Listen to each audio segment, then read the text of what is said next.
Bonjour, c'est avec plaisir que nous vous transmettons un message de la parole de Dieu en cette journée. Cette journée du 10 mai est dédiée dans notre pays, en Suisse, à la fête des mères. Si vous êtes dans un autre pays, le sujet vaut la peine d'être considéré. Nous remercions Dieu pour sa grâce et sa bonté à notre égard et pour tout ce qu'il nous a transmis au travers de nos mamans. Je vous invite, avant qu'on entre dans le sujet, à la prière. Seigneur Dieu Tout-Puissant, tu es le Dieu créateur. Tu es l'auteur de la vie. Nous sommes conscients aussi qu'il y a un ennemi qui s'appelle Satan, qui veut conduire les âmes à la mort. Mais toi, Seigneur, tu es le Dieu créateur. Tu as créé la vie. Tu as institué la famille. Cet environnement par excellence dans lequel l'être humain peut se développer, peut acquérir des repères, des connaissances, peut être équipé pour faire face aux réalités de la vie et surtout peut être équipé pour être aussi un témoin de toi et de ta grâce. Nous te louons, Seigneur, pour les richesses de ton amour, pour les privilèges qui sont les nôtres, et nous voulons, en ce moment qui passe, te donner toute la gloire. Donne-nous des cœurs réceptifs à ta voix. Aide-nous à mettre en pratique les instructions de ta parole qui doivent servir à notre épanouissement et à la gloire de ton nom. Amen.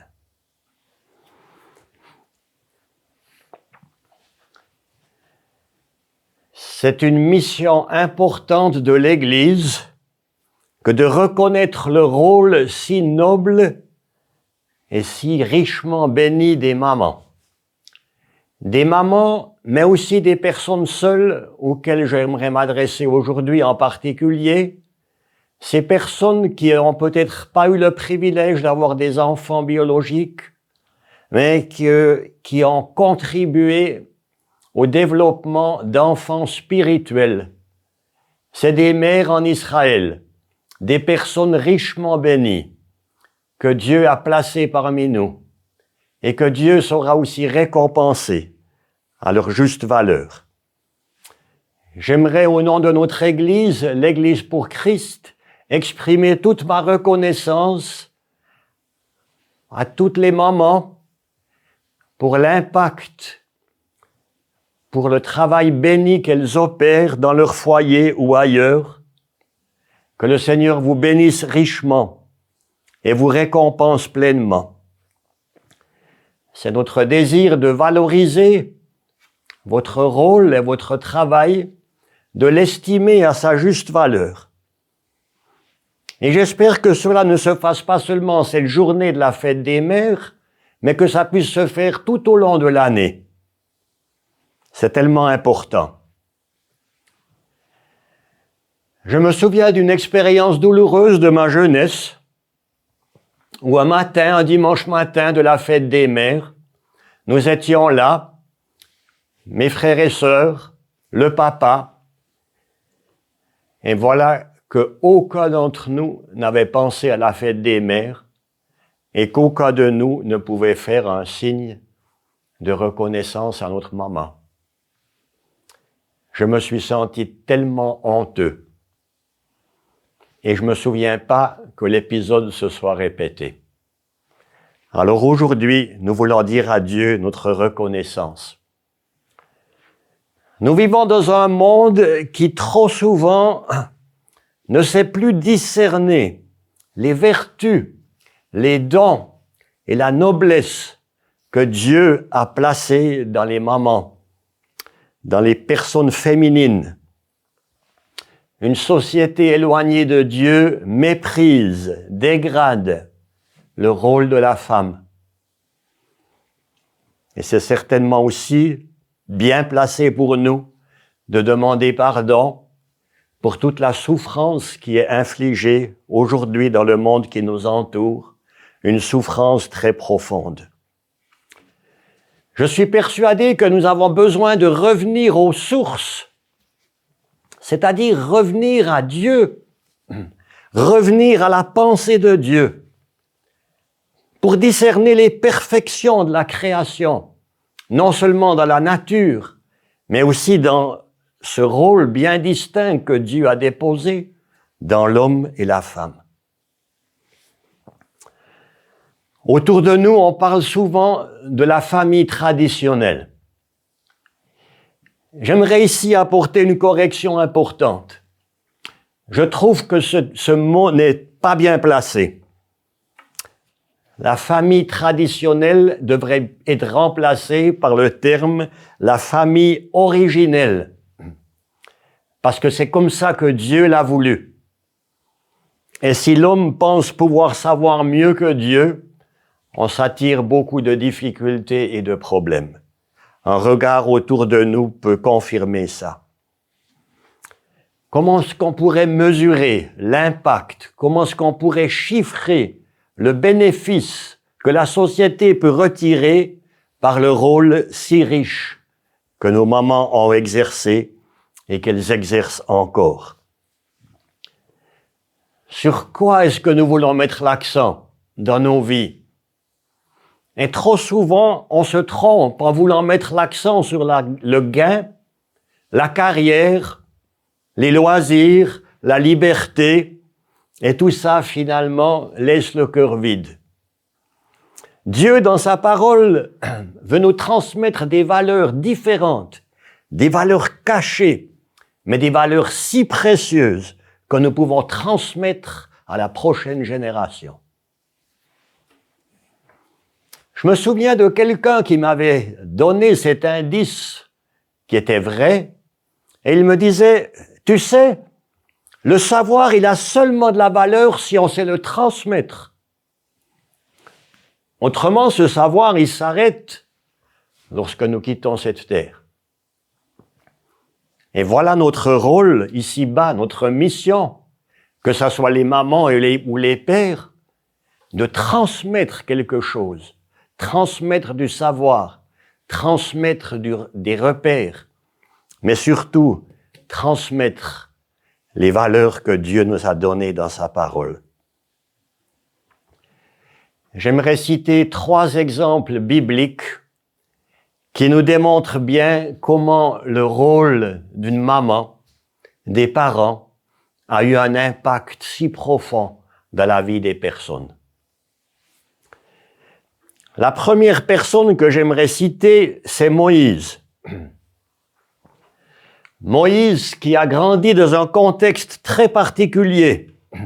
C'était des situations dramatiques en fait. On lit dans ce passage de Exode 1, un nouveau roi parvint au pouvoir en Égypte.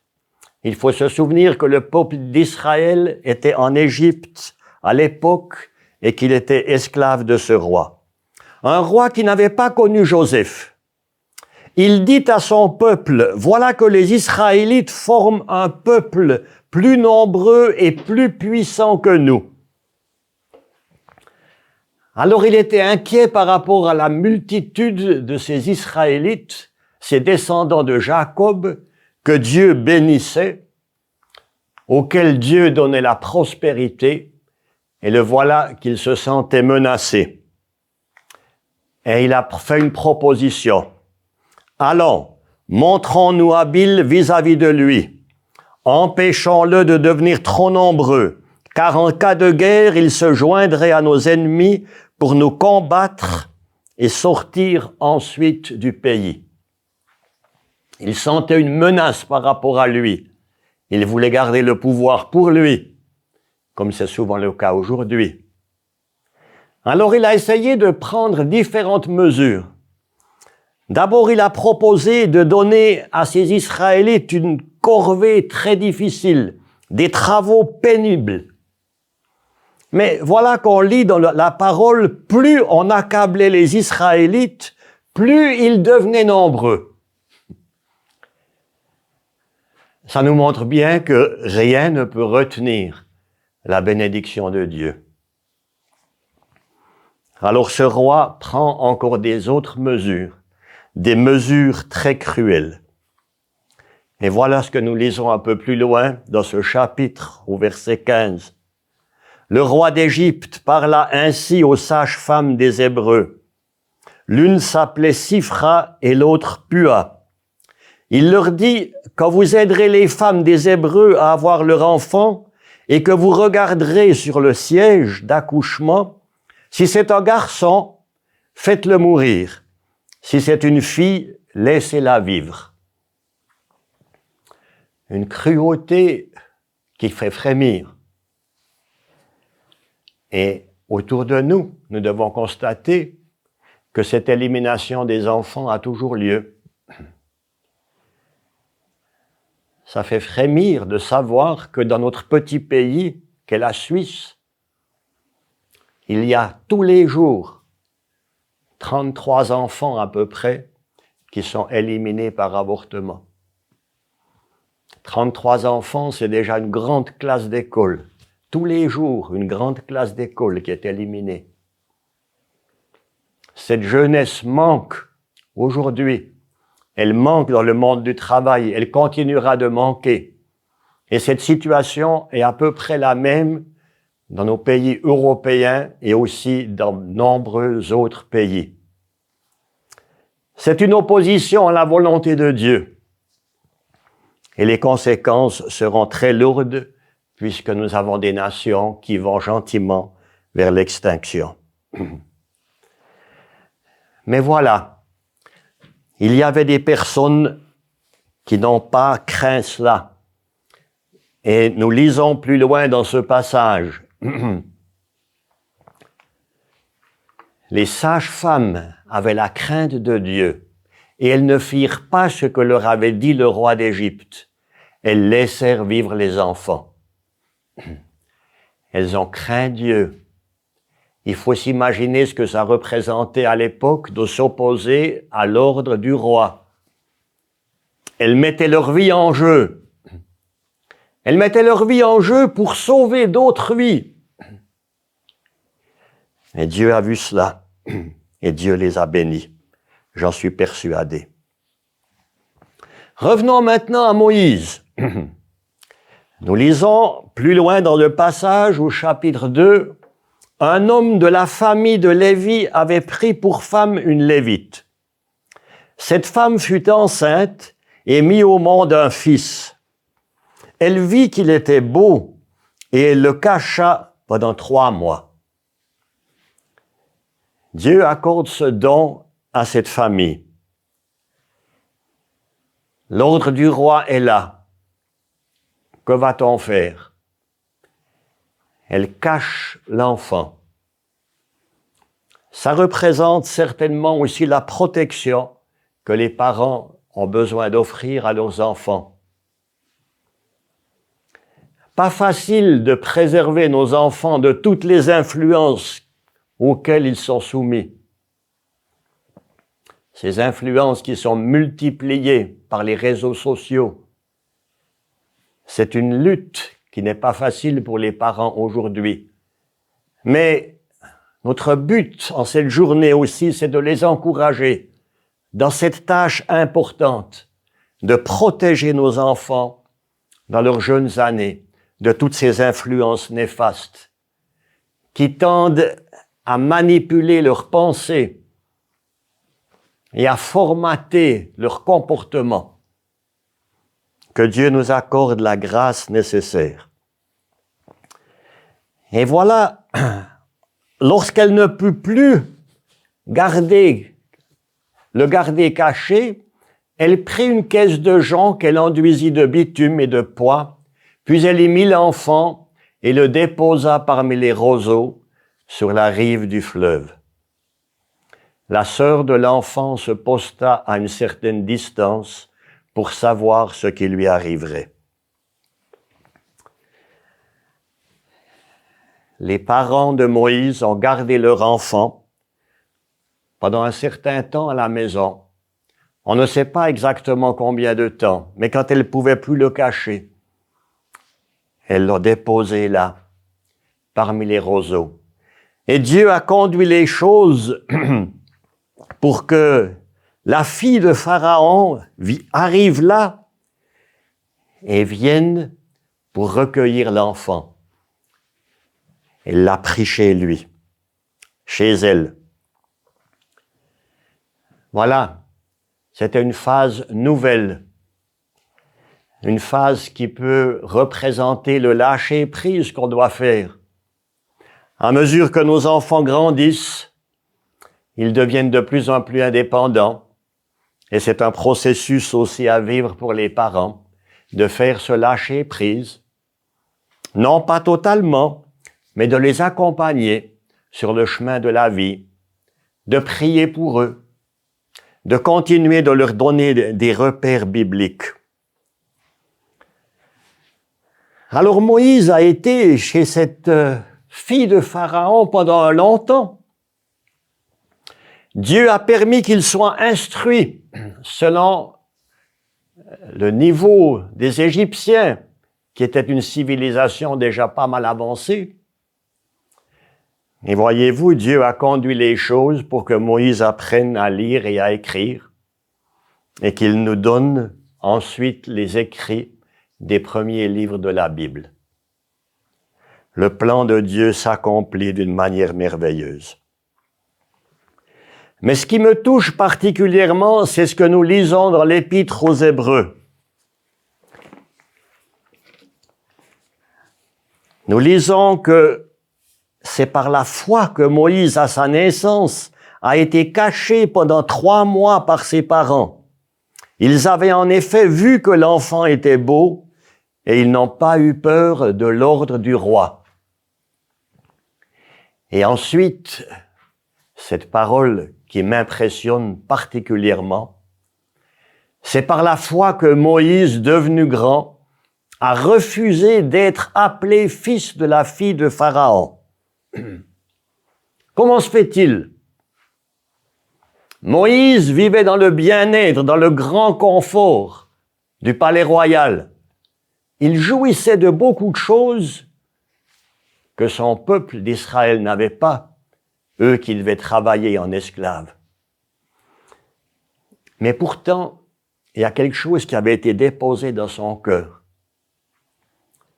Le peu de temps que Moïse a passé avec ses parents, peut-être 4 à 5 ans, a fait que Moïse s'est identifié avec son peuple, même si ça représentait des désavantages et de la souffrance. Il a refusé d'être appelé fils de la fille de Pharaon. Il préférait être maltraité avec le peuple de Dieu plutôt que d'avoir momentanément la jouissance du péché.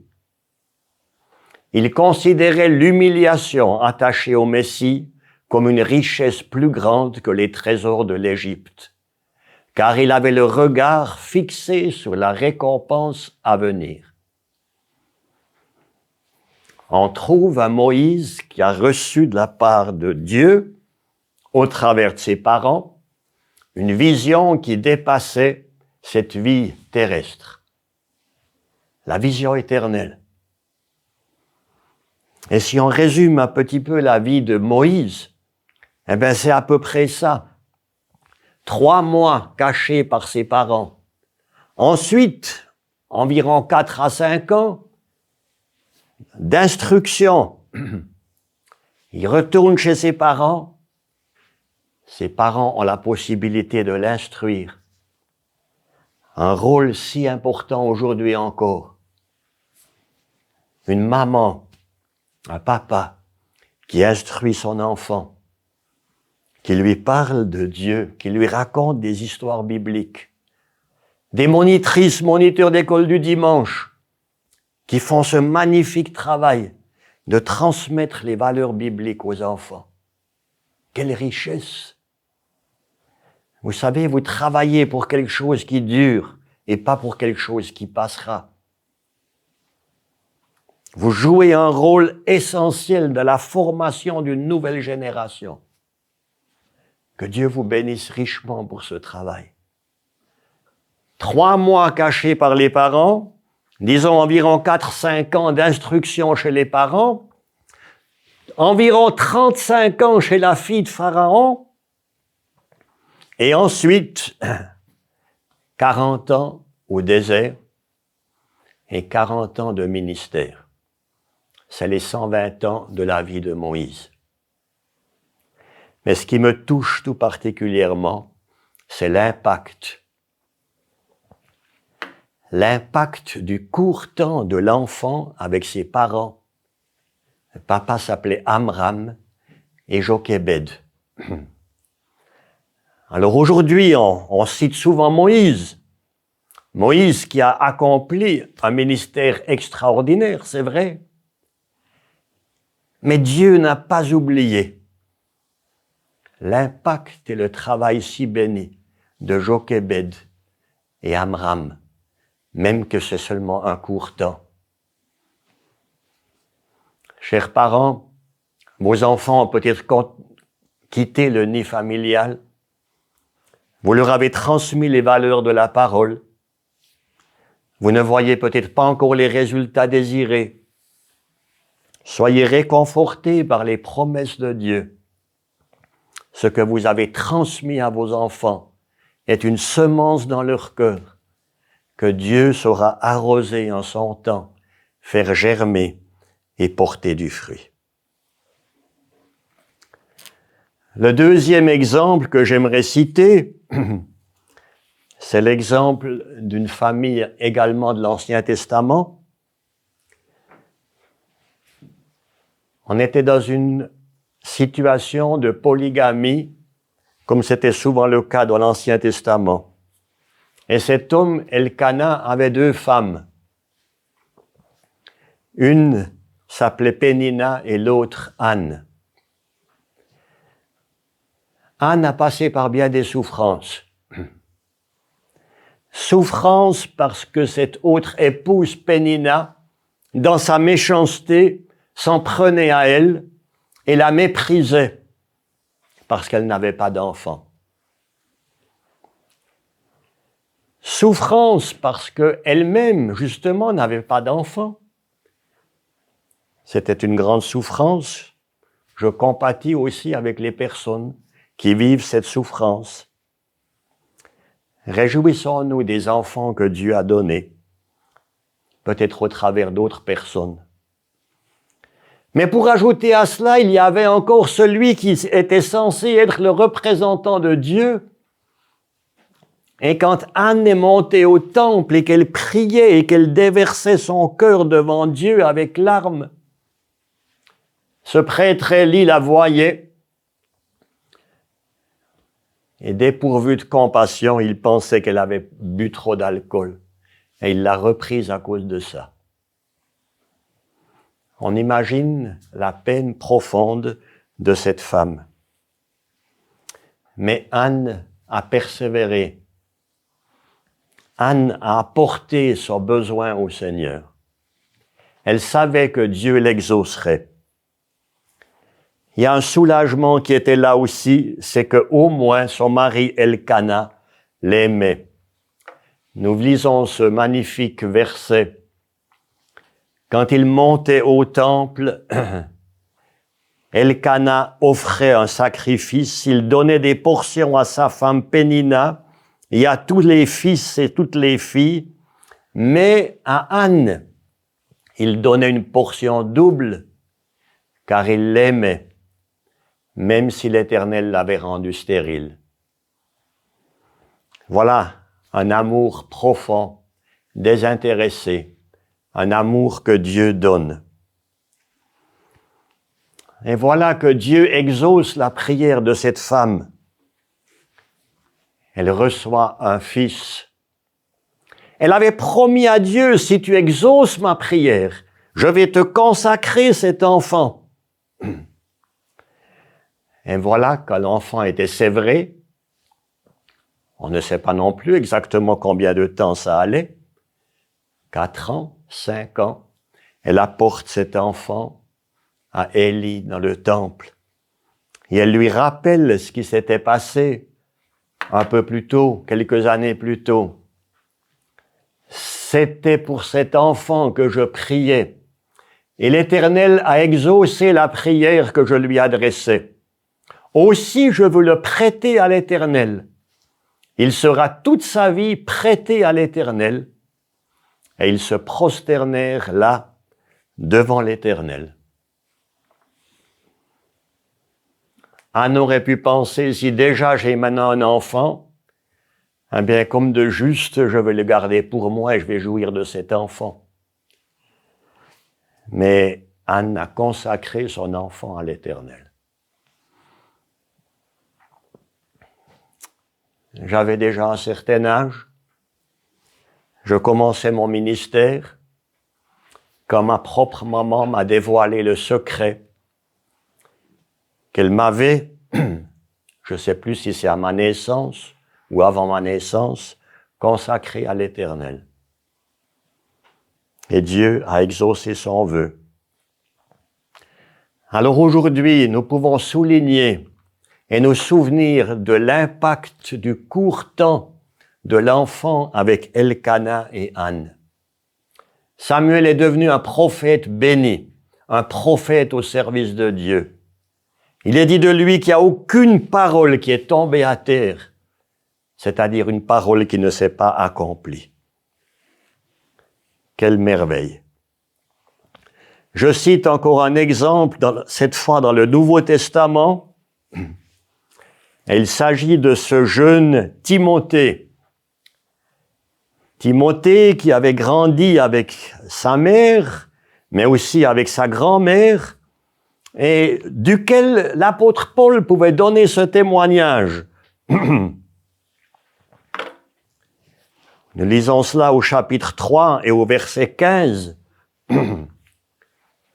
Depuis ton enfance, tu connais les saintes écritures qui peuvent te rendre sage en vue du salut par la foi en Jésus-Christ.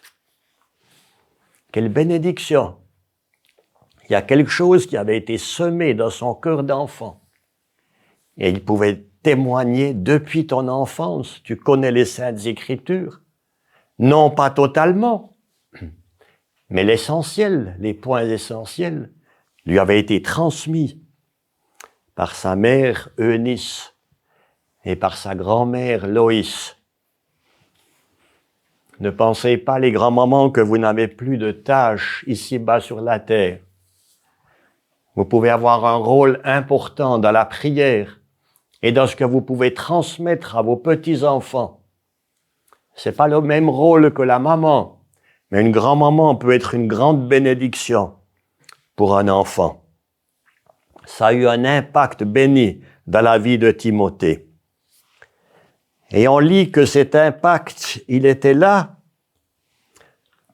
dans ce verset 5 du premier chapitre. L'apôtre Paul dit « Je garde en effet le souvenir de la foi sincère qui est en toi. Elle a d'abord habité ta grand-mère Loïs et ta mère Eunice, et je suis persuadé qu'elle habite aussi en toi. » Une foi sincère chez ce jeune Timothée, qui a ensuite joué un rôle essentiel parce que Dieu lui a confié un ministère important dans l'Église. Encore une fois, on peut rappeler l'impact béni d'une maman, d'une grand-maman sur cet enfant qui a reçu des bons repères dans sa jeunesse. Je pense que plusieurs personnes qui m'écoutent aujourd'hui peuvent parler de la même chose. Et je me souviens avec reconnaissance de tout ce que j'ai reçu à la maison. Des instructions, d'abord par l'exemple de vie de mes parents, ensuite parce qu'ils nous ont transmis les instructions données, mais aussi les instructions reçues à l'école du dimanche.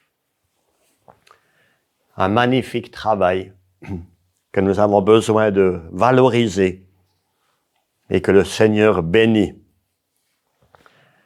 On pourrait prendre d'autres exemples de la Bible, mais ensuite, tout au long de l'histoire est ponctuée de récits de personnes que Dieu a utilisées et qui ont reçu de la part de leurs parents ou de leur entourage ces valeurs précieuses de la parole de Dieu. Je cite simplement John Wesley, qui disait que sa maman passait 1 heure en prière par jour pour ses enfants. Susan Wesley. On parle de l'œuvre de John Wesley. Mais avant John Wesley, il y avait une Susan Wesley qui a joué un rôle très important. J'ai lu un livre sur le parcours de Billy Graham. Et Billy Graham cite aussi l'exemple béni de sa maman, qui priait pour lui, qui lui fournissait des repères, qui était exigeante un peu aussi parce qu'il relate que la maman demandait aux enfants que tous les jours, sur le chemin de l'école, ils apprennent un verset biblique par cœur. C'était l'époque. Mais c'était pas en vain. Alors, on parle pas beaucoup de Maro Graham, qui a vécu avant Billy Graham, qui lui a atteint un nombre de personnes impressionnant avec l'Évangile. Mais Maro Graham a joué un rôle prépondérant dans la vie de Billy Graham. Que Dieu bénisse richement ce ministère, le ministère de ses mamans.